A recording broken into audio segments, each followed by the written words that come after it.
Olá pessoal, então estou gravando o vídeo do mês de abril, que é hoje Tiradentes, o feriado, né, 21 de abril. Na verdade, eu tava tentando gravar esse vídeo de Páscoa, né, na quinta-feira santa eu gravei, mas eu não gostei do que eu falei, eu fiz alguns erros. Como essas minhas falas, elas não são improvisadas, eu penso antes de falar, mas eu só penso e falo, então é, eventualmente eu posso trocar alguma palavra ou outra e tal. Então, às vezes, quando eu acho que não é muito sério, eu deixo passar. Mas no último vídeo que eu gravei na Quinta-feira Santa, errei algumas coisas. Não, isso aqui não posso deixar. Então, agora que eu, passados os feriados, né, os compromissos familiares, né, eu então vim fazer o vídeo novamente para não deixar passar, assim, eu sempre penso, será que vale a pena eu fazer, mas assim, insisto sempre, é uma forma de expressão. Agora estudando, né, direito, há pouco ainda ouvi, né, a fala do, que dizem, o Norberto Bobbio, né, um filósofo do direito, diz assim, se você não conhece o direito que você tem, efetivamente você não tem. Então, como eu sei que eu tenho o direito de fazer isso aqui, então falei, eu vou fazer isso. Mas tem tanta coisa que a gente tem para falar, né? Assim, primeira coisa, lá em janeiro ainda, em fevereiro, eu falei muito en passant, né, da Marina Colasanti, que faleceu. Eu tinha comprado o livro dela, né? Então eu quero ler esse. E agora, dia 8 de março, eu tava em Madrid, que eu viajei, eu ia estudar fora, acabei voltando mais cedo. Não fiquei na Europa, mas não fiquei efetivamente para estudar na universidade, como era o planejamento. Mas eu fui numa exposição na frente do Congresso, né? E aí tinha uma, uma faixa, assim, um banner enorme na frente da viga, assim, né? Do Congresso da Espanha, que era o dia 8 de março, Dia Internacional da Mulher. Então, para ver que, assim, esse olhar em relação às mulheres é uma necessidade do mundo inteiro, né? Então, a gente não pode deixar passar simplesmente, tá, dia 8 de março passou, aliás, esse discurso feminista, já tô por aqui.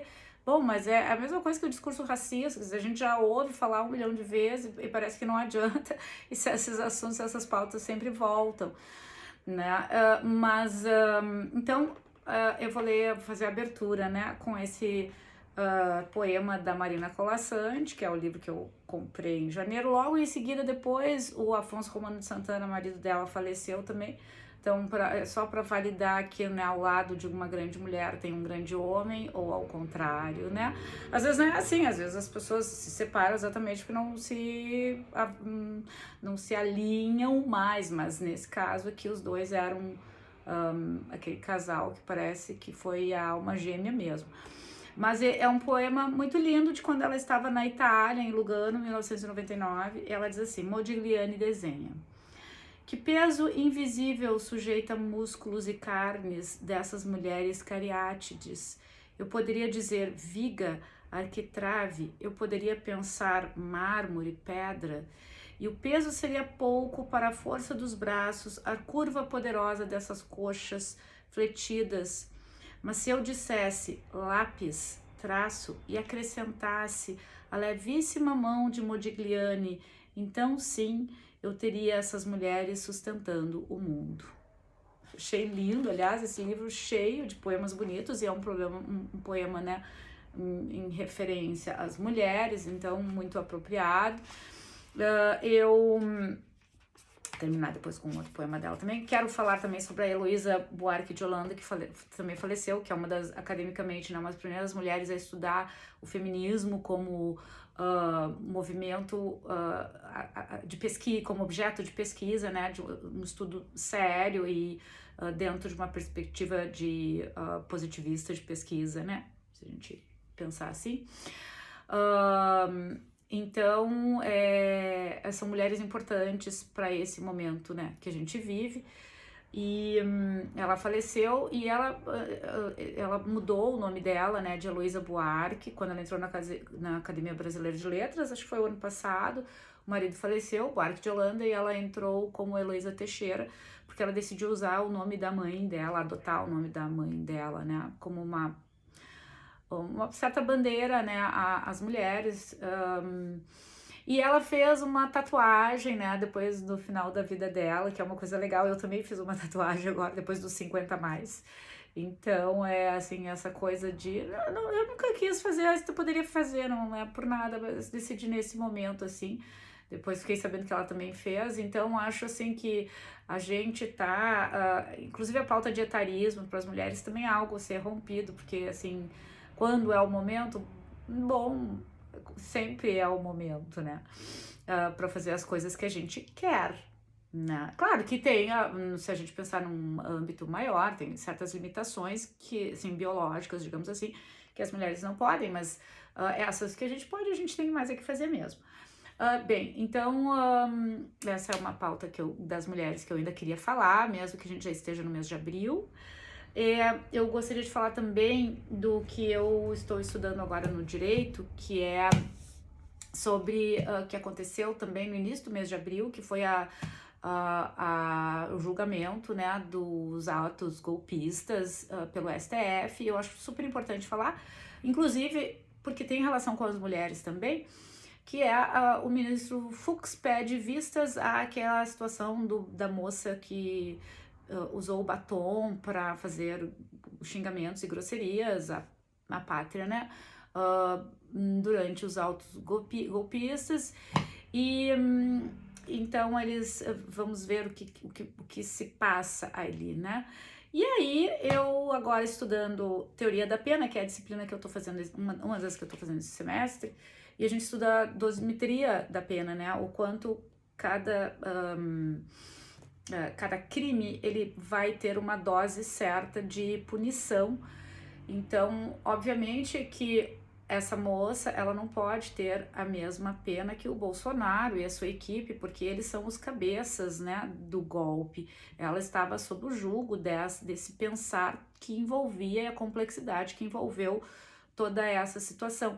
E fazer dosimetria de pena envolve toda uma circunstância da teoria da pena, que são assim, critérios que eles seguem, né, de análise de contexto. São pessoas que conhecem isso, analisam e tem um dossiê enorme, né, do que aconteceu. Então, isso é pensado, obviamente, né? Então, a pena que venha a ser imputada a essa mulher, ou enfim, às pessoas, né, vai ser de acordo com o resultado de seus atos e a partir desses contextos que se analisa, né, as circunstâncias, se são réus primários, antecedentes, inclusive os resultados que tiveram as vítimas. Então, assim, a dosimetria de pena, ela é algo muito importante e que não, obviamente, que essas pessoas, quando forem julgar, não vão deixar de lado, porque é uma coisa, inclusive, eu, como isso resenho na metade do curso, já estou estudando e vendo isso e sendo capaz de analisar. Então, é alguma coisa que não é... para essas pessoas altamente capacitadas, não é uma coisa assim que deve se inovar muito, porque eles estão acostumados a isso no direito. Então, acho importante falar, porque tem a ver com mulher, porque houve uma comoção muito grande. Mas essa moça cometeu isso, mas ela é mãe e os filhos dela. E, bem, realmente, é claro que tem que pensar isso, sim, afinal há desdobramentos, né? Mas, de qualquer maneira, ela cometeu um crime mas óbvio que há dosimetria de pena, né? Isso que acho que é importante a gente falar aqui, até porque ela estava no direito dela, é uma mulher, as mulheres era isso que nós queríamos igualdade, ela estava lá, eu não me aliaria a isso, mas assim, entendo o ponto de vista dela diante de, bom, se estamos numa democracia, as pessoas podem se manifestar. É claro que não pode, aí é aquela coisa, não podemos cometer crime, mas aí a gente entra também em outras questões, assim, até de manipulação de massas, né? Freud tem estudos, né, sobre mob, que é, né, um famoso estudo, né, do comportamento, né, das massas. Então, assim, são coisas de gente que pensa muito essas coisas, assim, que a gente discute tão en passant, assim, né? Essas coisas são muito pensadas. Bem, em relação agora ao feriado de Páscoa, é um feriado que eu gosto, porque ele é um feriado, a Páscoa, né, a morte de Jesus, ela é uma passagem, né, um feriado de mudanças, assim, Jesus é traído, assim, e chegou nesse ano junto com o feriado de Tiradentes, que é hoje, então, que para mim tem algumas aproximações, assim, no sentido também que é um feriado político, né, diante de uma revolução, né, mineira, e se a gente pensar Jesus como um ser político na sua época, né, que queria justiça social, as pautas de Jesus, justiça, né, igualdade, consciência de classes, né, então, assim, afora a pregação ao amor, né, e a gente, assim, que é a mensagem mais bonita, que eu acho que é a da Páscoa, né, que, assim, continuamos validando o amor, e esses discursos de ódio, eles têm que acabar, porque, assim, se a mensagem de Jesus é o amor, ela é super válida, porque não iremos adiante enquanto pensarmos, assim, cheios de ódio no coração, né? E, e aí esse é o segundo livro que eu comprei agora nas férias, né? Que eu tinha comprado lá em janeiro, que eu fui lendo, né? O da Marina, o Ressurreição do Machado, que eu vou ler esse trecho, porque ele fala exatamente, de novo, esse livro aqui também tem a ver com traição, de homem com mulher, né? Uma coisa meio Capitu, assim, mas ele encerra assim: dispondo de todos os meios que podiam fazer venturoso, segundo a sociedade, Félix é essencialmente infeliz. A natureza o pôs nessa classe de homens pusilâmines e visionários, a quem cabe a reflexão do poeta: perdem o bem pelo receio de o buscar. Não se contentando com a felicidade exterior que o rodeia, quer haver essa outra das afeições íntimas, duráveis e consoladoras. Não a há de alcançar nunca, porque o seu coração se ressurgiu por alguns dias, esqueceu na sepultura o sentimento da confiança e a memória das ilusões. Ou seja, ele acabou tomando por uma incapacidade de mudar o seu pensamento, né? Que a traição e o sentimento, né, de tristeza, se for assim,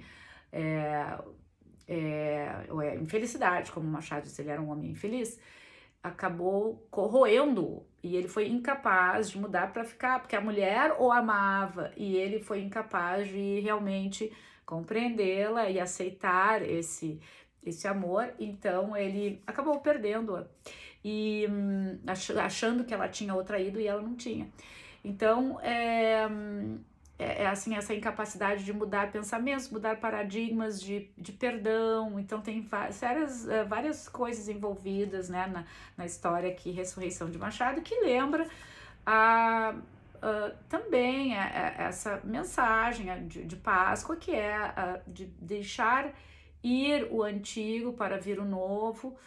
E infelizmente a Páscoa vem, a gente esquece, né? A gente pensa no lado transcendental da Páscoa, que é um renascimento, ou que é a volta de Jesus, mas como Cristo, né?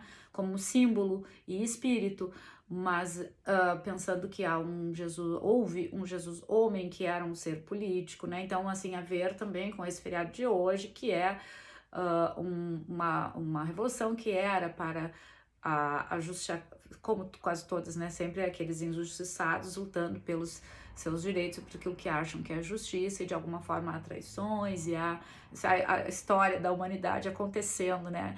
Diante dos nossos olhos. Agora também com essa decisão do STF, né? Que acabou colocando Bolsonaro e sua equipe como réu.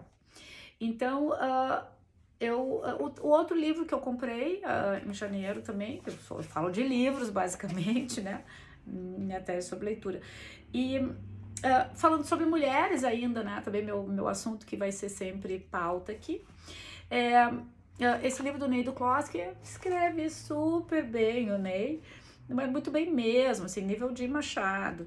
E aí lá pelas tantas ele descreve uma cena onde os amigos estão numa roda e eles estão falando de uma mulher E aí um deles faz esse comentário: vai comer as tuas empregadinhas, essa aí não é pro teu bico.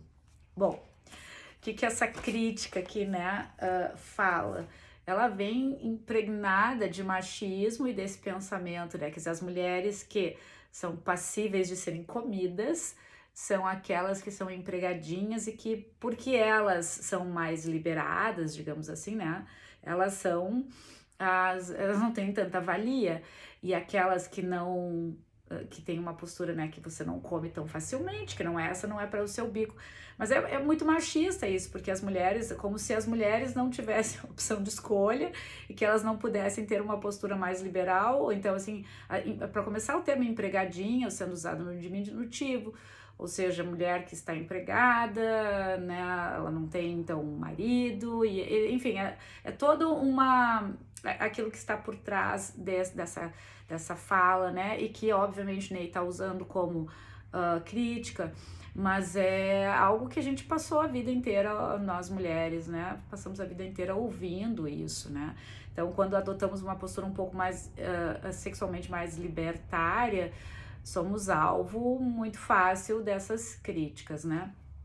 Então, em relação às mulheres e Páscoa, está dito, e eu quero deixar então o último comentário em relação ao Papa, que acordei hoje de manhã ouvindo a notícia que o Papa Francisco faleceu, e o Papa era uma figura amabilíssima, porque era um Papa muito humano. Ele tinha discussões, né, sobre pacifismo, ele era completamente contra a guerra, né, pediu a paz, ele era a favor também das pessoas LGBTQIA+, assim, vários discursos que são bem delicados para a igreja, ele apoiava. Então, é uma perda mesmo, né, tomara que o próximo que venha dentro de um discurso de Páscoa que seja para melhor, ou mesmo nessa mesma linha de raciocínio dele, que era mais libertária. Espero que seja assim para que a gente progrida, né? E eu vou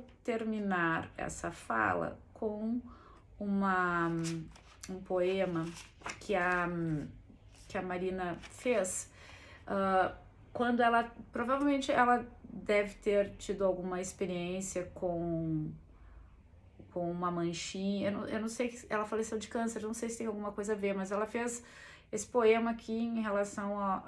Tem 1000 interpretações, eu vou ler e cada um faça suas interpretações, porque tem, como toda poesia, né, aquela pergunta, o que o poeta quis dizer com isso, extremamente difícil, porque às vezes o poema vem tão inconscientemente que nem o próprio poeta sabe do que ele estava falando ali.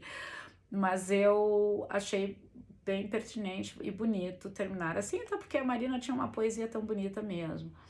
Então, algum vibrar. A borboleta parda pousou na minha pele, logo acima do pulso. Eu poderia apagá-la com pomadas, com ácidos ou laser, mas onde a dermatologia vê só uma mancha, eu vejo mansas asas que obedecem ao mover-se da mão. Uma nova leveza invade a manga, escorre pela palma, e eu gostaria de crer que desse voo algum vibrar viaja no meu verso. É muito bonito, um feliz recomeço de ano, então, depois da Páscoa e de todos esses feriados aqui no Brasil. Um beijo!